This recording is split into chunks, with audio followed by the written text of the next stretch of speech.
The South Louisiana region runs approximately 170 miles starting just north of Chicot State Park and ending at the Southern Terminus located at the Cajun Coast Visitor Center in Morgan City. The region includes two sections, with the first being the Cajun Prairie section. On day 20, you begin in the small community of Centerville by following a series of rural roads and Louisiana Highway 106 before entering one of the most exciting areas of the trail, which is Chicot State Park.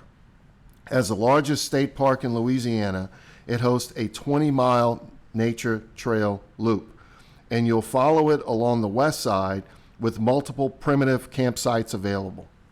You'll enter the park about 5 miles into your hike and conclude your day at the South Landing Trailhead, just a short distance from the main entrance to the park. You need to check into the park if you plan on staying overnight to reserve a campsite or at least for day usage of the park. There are several campsites along the South Landing area, and day 20 runs for approximately 10 miles. On day 21, you'll continue along the nature trail as you approach the exit to the park. Before you continue, it would serve you to travel just a few hundred feet further along the Chicot Loop Trail and witness one of the most picturesque views of the park, which is a long boardwalk across Lake Chicot. The exit to the park is well marked, as it serves as an emergency exit to the Chicot Loop Trail, where you will approach a gravel road and will travel it just a short distance to Louisiana Highway 3042. You'll follow this highway for just a few miles before entering the city of Ville Platte. Along this stretch is where the scenery changes to the Cajun prairies that you'll experience over the next few days. It'll continue into town, mainly along sidewalks, as you approach the downtown area. From there, you have multiple options for restaurants, stores for resupply, and lodging. Total miles for day 21 is approximately 9 miles.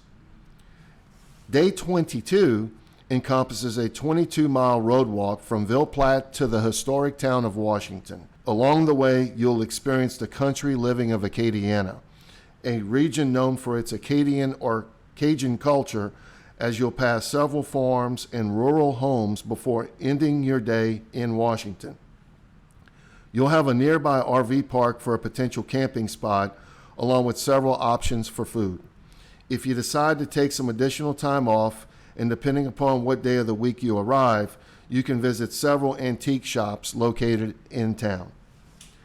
Day 23 includes a 15-mile journey across rural St. Landry Parish, as you'll continue along a series of roads, including near the town of LeBeau and nearby Thistlethwaite Wildlife Management Area, before concluding your day in the town of Palmetto.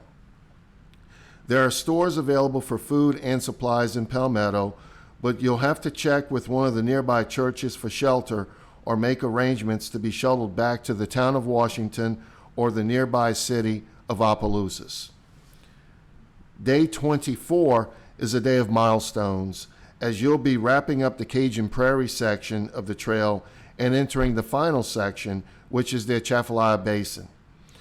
You'll complete a short road walk out of the town of Palmetto before hopping on the Atchafalaya Levee. This will be your path for the next several days, as you'll follow along or on top of the levee, depending upon where you'll be located. There are stretches of the levee that are open, but be aware and respectful to private property owners that have sections of the levee blocked off. You'll eventually approach U.S. Highway 190, and it would be advised to end your day at that point, as you'll need to make arrangements for transportation to bring you somewhere to spend the night. There are a few private camps nearby that may be available to rent, and hotel space available in nearby Opelousas. Day 24 runs for approximately 14 miles. Day 25 will continue you along the Atchafalaya Levee for just shy of 20 miles, as you'll pass under Interstate 10 just before you approach the town of Henderson. This town has several great places to eat, and provides hotel space just a few miles down the road. Just like day 24, you may want to make transportation arrangements to shuttle you to a hotel to eliminate additional hiking miles. On day 26, you'll have the opportunity to stay on the levee for its entirety, which will provide you more views of the Atchafalaya Basin and access to swamp tours.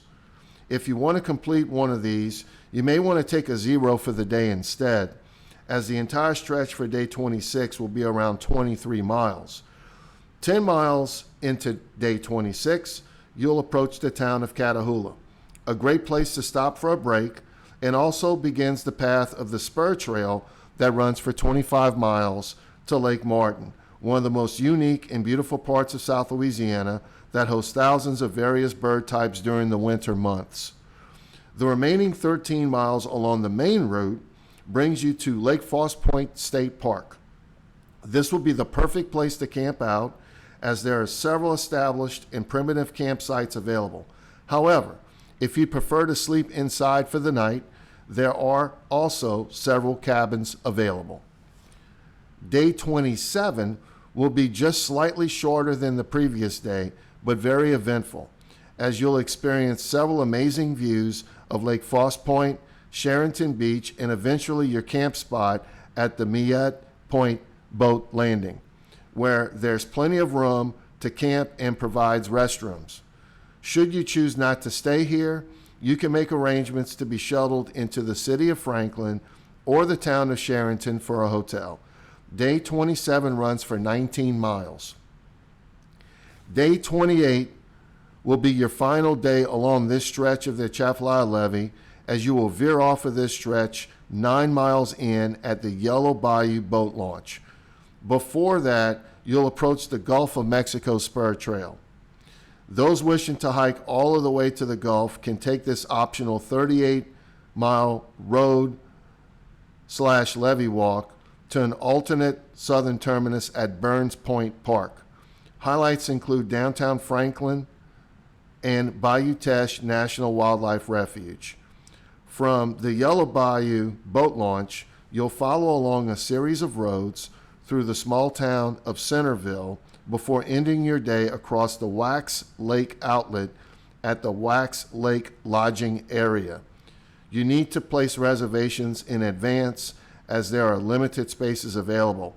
And if that's not a viable option, you can make transportation arrangements into the Morgan City area to spend the night at either a hotel or nearby campground. Day 28 runs for 19 miles.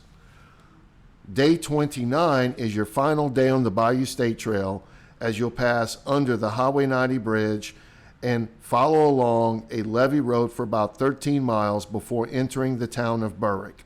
You have plenty of nearby options for food there, or for simply a nice place to take a break. One of your greatest highlights of the day will be crossing the Atchafalaya River Bridge into Morgan City. This historic bridge provides a secure sidewalk and outstanding view of the Atchafalaya River. Upon entering Morgan City, you will encounter several stores and restaurants as you'll pass through the heart of Morgan City. Before you approach the end of the hike, there's the nearby Lake End Park, just a couple of miles off trail, that provides you a great place to hang out, along with beautiful views of Lake Palourde and camping options. Once you cross under the Highway 90 overpass, you'll now be within the last mile of the Bayou State Trail. You'll veer off the public roads onto a levee walk, where you will cross under Highway 90 one final time and approach the Southern Terminus at the Cajun Coast Visitor Center. This is a great place to gather memorabilia, learn more about the history of the area, and get transportation to conclude your hike. Day 29 runs for approximately 17 miles.